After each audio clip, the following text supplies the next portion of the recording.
The greatest and most famous drug lord in the history of humanity is undoubtedly Pablo Escobar. At the peak of his power, Escobar was responsible for 80% of the cocaine smuggled worldwide. He would import up to 15 tons of cocaine into the United States daily, worth nearly $500 million. But everyone knows about Pablo, his massive drug empire, the many films and books made about him.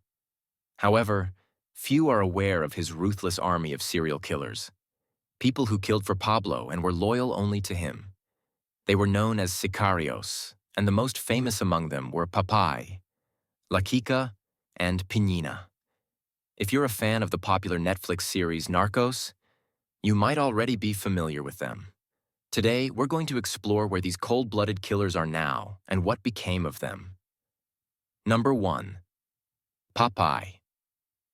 Looking at Papay, you would never think he was a ruthless killer with a crazy murder count. Unfortunately, this is exactly what he was. His real name was John Jairo Velázquez, and his nickname, Papay, came from his prominent jaw and sailor-style appearance that he had during his schooling. For those who don't know, Papay is a character from American comics, cartoons, and video games. Velázquez was born in the municipality of Yaramal, in the Antioquia department of Colombia. He served in the Colombian National Army, then enrolled in a cadet school for the National Police. However, he left after a few days and joined a naval officers' school, eventually transferring to the National Police Academy of General Santander, where he spent 1 semester. It's surprising that someone like Velázquez was once part of an institution designed for the protection and aid of society. However, as history shows, the most effective and brutal killers often come from law enforcement. He learned how to shoot people with such precision that they would die without even blinking. This skill helped him kill 257 people. But that's just the number of people he confessed to. Who knows how many more he was responsible for, or how many people he kidnapped? He participated in the kidnapping of the then mayoral candidate Andrés Pastrana Arango, who later became president of Colombia, as well as Francisco Santos, who later became vice president. He also participated in the kidnapping and murder of Colombian politician Carlos Mauro Hoyos, and in the murder of Antioquia governor Antonio Uribe Betancourt. He was also implicated in the killing of presidential candidate Luis Carlos Galán. If you were horrified by how many people he personally killed, wait until you hear how many people he ordered his subordinates, the sicarios, to kill. In total, under his command, around 3,000 people were killed. Just think about that number. In an interview, Papay nostalgically talked about his first murder. He said he was 17 when he committed it, and his first victim was a bus driver who had mistreated an elderly woman, who, as fate would have it, turned out to be related to a member of the cartel. The woman died after not receiving proper help, and Papay was given his first contract. He tracked down and shot the bus driver. After killing him, he felt no remorse and realized that he had found his true calling in life: murder. But how did Papay meet Pablo Escobar and begin working for him? There are several versions of this. One suggests that he worked for one of Escobar's mistresses, who introduced them. Another version claims that he was brought into the cartel by street gangs from Medellín, with whom he had been involved in dirty business. For his first job, Escobar paid him $30,000, a significant sum even by today's standards. Having tasted blood and money, Papay continued his career in the cartel, eventually becoming a lieutenant and the cartel's main killer, earning millions of dollars. As a lieutenant, Papay no longer had to carry out the killings himself. He could delegate the murders to his sicarios.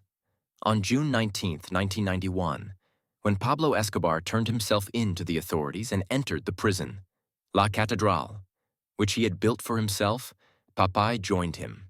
However, when Escobar learned that the authorities planned to transfer him to a regular prison, he escaped, and Papay also fled with him. During the escape, their paths separated, and Papay went into hiding. Eventually, he turned himself in to the authorities. And what do you think his sentence was? If you were to ask any reasonable person what punishment Popeye deserved after hearing about his crimes, they would likely say the death penalty or, at the very least, life imprisonment. And perhaps that would have been fair. But the reality was absurd. He was sentenced to 30 years in prison. However, due to good behavior, he was released after serving just 23 years and 3 months. This raises questions. How and why? The reason is that under Colombian criminal law, 30 years is the maximum sentence. So, on August 26, 2014, at 5:34, at the age of 52, he was released from prison after early parole. Velasquez decided to change his image and become a vlogger. In August 2015, he launched a YouTube channel called Repentant Popeye, through which he tried to prove to the online community that he had left his criminal life behind and became a law-abiding citizen. Now, it has 1.2 million subscribers. However, in 2018, he was sent back to prison for extortion. It is said that he blackmailed former representatives of the Medellín Cartel and wanted to get his money back. However, this time, he was not destined to get out of prison. He died on February 6, 2020 in Bogotá at the age of 57 from esophageal cancer. The next killer I will tell you about eliminated enemies of the Medellín Cartel like a gang of thugs eating sunflower seeds, which helped him rise to the top of the cartel. He led its combat wing and was considered the fifth in the cartel's structure. His real name was John Jairo Arias Tascon, and his nickname Pinina came from a character in the Argentine film of 1974, Pape on Heart Wants to Get Married. Arias had the same high-pitched voice as the girl Pinina. He was born and raised in Comuna 13 in Medellín, in a poor family. He grew up on the streets and began stealing at the age of 12. Once, he stole a car stereo, and later it turned out that the car belonged to Escobar. He was quickly found and brought to Escobar, but instead of being punished, Pablo offered him a job, and he agreed. For 15 years, he worked as a hitman for the Medellín Cartel and began recruiting from the streets. Slowly, he took control of the cartel's combat wing. It is believed that he is responsible for hundreds, but most likely thousands of lives. It's easier to list the things he didn't do or wasn't involved in. However, I think it's worth mentioning a small list of his criminal deeds, specifically his most famous victims and terrorist acts he either committed or ordered. For example, the murder of Rodrigo Lara on April 30, 1984. Lara was the Minister of Justice and fought fiercely against drug cartels, particularly Escobar. He advocated for Escobar's extradition to the U.S. and the confiscation of his assets. One day, 2 men on a motorcycle approached Lara's car and shot him through the window with a Uzi. In 1989, Pinina blew up the office of the Espectador newspaper because they criticized Escobar. 3 years earlier, they had killed the newspaper's director, Guillermo Cano, shooting him with an Uzi as he was returning home in his own car. On November 17, 1986, Pinina organized the elimination of Colonel Jaime Miraza, who headed the drug control department. He was a thorn in Escobar's side, regularly raiding drug labs and cocaine supply routes. They learned that on Sundays, he was only escorted by 1 car, so when he was returning home, they simply blew up the guard car with an RPG. His car swerved and crashed into a barrier, and when he got out, he was riddled with automatic gunfire. On January 25, 1988, he personally, on Escobar's orders, killed Carlos Mauro Os, the country's general inspector. He had been kidnapped by Pablo Escobar to pressure the Colombian government, but the Colombian army and police surrounded the kidnapping site and began a sweep. Fearing their discovery and not wanting to give the government a triumph, Escobar ordered Os's execution. Pinina shot him 11 times. On July 4, 1989, together with Popeye, he killed the governor of the Antioquia department, Roldan Betancourt. They planted a bomb in a parked car and detonated it as Betancourt's car passed by. On August 18, 1989, his men killed Waldemar Franklin. Quintera, who was the head of the police in Antioquia, was removed due to major drug seizures and his refusal to cooperate with the cartel. His car was blocked on the road, and he was riddled with bullets from automatic weapons. Penina also participated in the preparation of the explosion at the Administrative Department of Security building, where 57 people were killed and 2,248 others were injured. He is also linked to the preparation of the bombing of Avianca Flight 203 on November 27, 1989. He was hunted for a long time, and once they managed to track his location. He was hiding in the El Poblado area in Medellín when they attempted to capture him. Surprised, he tried to escape and resisted the police, for which he was killed on June 13, 1990. Dan Denis Mosquera, or simply La Kika, is considered by many to be the most ruthless and cruel of all Pablo Escobar's killers.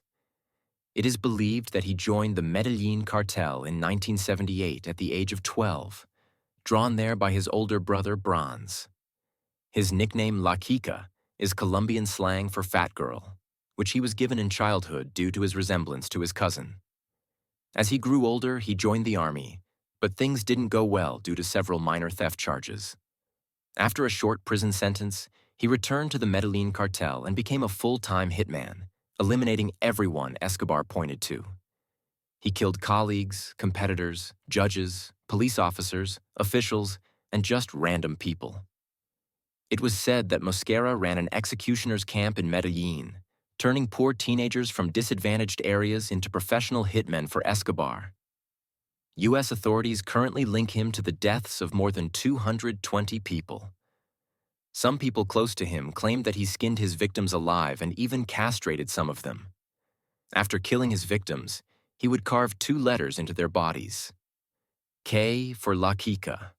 He is also believed to have been involved in the preparation of the assassination of Luis Carlos Galán on August 18, 1989, a presidential candidate in Colombia. Colombian authorities also believe he was directly involved in the bombing of the Administrative Department of Security building in December 1989, which killed dozens of people, and in the rocket attack on the U.S. Embassy. But most importantly, he was responsible for the bombing of Avianca Flight 203 on November 27, 1989, by Pablo Escobar's orders, during which 110 innocent people were killed. The attack was targeted at presidential candidates, including Cesar Gaviria Trujillo, who, for security reasons, did not board that flight. This attack put an end to La Kika's operations, as 2 U.S. citizens were among the dead, and the killing of U.S. citizens is something the U.S. does not forgive. This situation gave the Americans a free hand, and they began hunting down the organizers and perpetrators of the attacks, including La Kika. Colombians couldn't be relied on, as they had already arrested him once, but he managed to pay a $500,000 ransom and escape. So the Americans took matters into their own hands. They learned from informants in Colombia that La Kika was supposed to come to the U.S. to eliminate, according to one version, the chief coordinator of the Cali cartel, which dominated the cocaine trade in New York, and had been feuding with the Medellín cartel for years. According to another version, he was coming to eliminate a former drug smuggler who was supposed to testify against Escobar. Once in New York, La Kika immediately went to a payphone, where he was arrested by federal agents. He was charged with 13 crimes and found guilty of all. U.S. authorities linked La Kika to 220 murders, while the Colombian government holds him responsible for more than 440 murders. Though Colombia never officially charged him, he stood trial in 1994, where he was sentenced to 10 life sentences and 45 additional years, which he was to serve consecutively. La Kika is still serving his sentence in a federal prison in Virginia. His older brother Bronze also became a killer. His nickname was Tyson because of his resemblance to the famous boxer.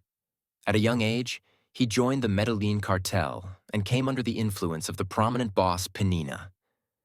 There, he learned to work with explosives and various types of weapons, becoming a top hitman and rising high in the cartel's hierarchy. Later, he brought his younger brother into the cartel. He actively participated in shooting police officers in Medellín, earning $2 million for each one. He was also involved in planning bombings at the Administrative Department of Security building, the Espectador newspaper office, the Liberal Vanguard, and the bombing of Avianca Flight 203 in 1988. They were sentenced to 28 years in prison, but Escobar got them out of jail like in the action movies. He sent a helicopter that, under the cover of a machine gun, took the brothers from the prison grounds. After the death of the leader of the hitmen, Pinina, he took a leading position in the cartel. He was heavily sought after by intelligence agencies and the police. One day, he made a mistake by calling his hitman, who by then had already been captured, and they quickly tracked him down. When they began storming his house, he tried to escape while shooting back but was killed by return fire from the police. The next killer, Carlos Mario El Arrete Urquiza, was one of the best hitmen in the Medellín Cartel. He was a lieutenant and led his own group of hitmen. He was a relative of Escobar. Pablo's brother was married to his mother's sister, so there was no chance he wouldn't work for Escobar. He was very close to him and extremely loyal, following all orders unconditionally.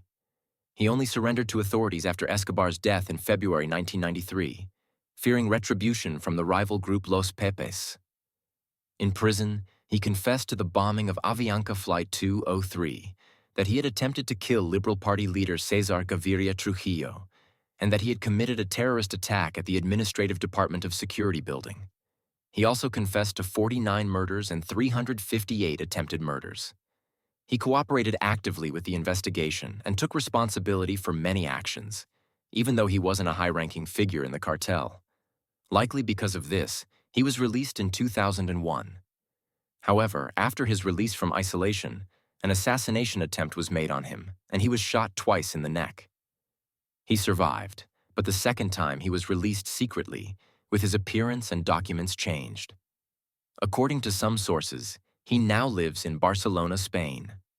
Another of Escobar's best and closest hitmen was Juan Carlos Agila Argolaga, known as El Mugre. He is famous for personally buying an airplane to transport 3 tons of cocaine at a time to the United States. He participated in mass murders of police officers in the Antioquia department, for which Escobar paid 2 million pesos each. He was arrested twice. The first time with Escobar when they were in the La Catedral prison from where he escaped, and the second time after serving 9 years in prison. He was released in 2001 and returned to his criminal activities. However, later, as some media claim, he completely changed and became a pastor at a church, eventually moving to Spain.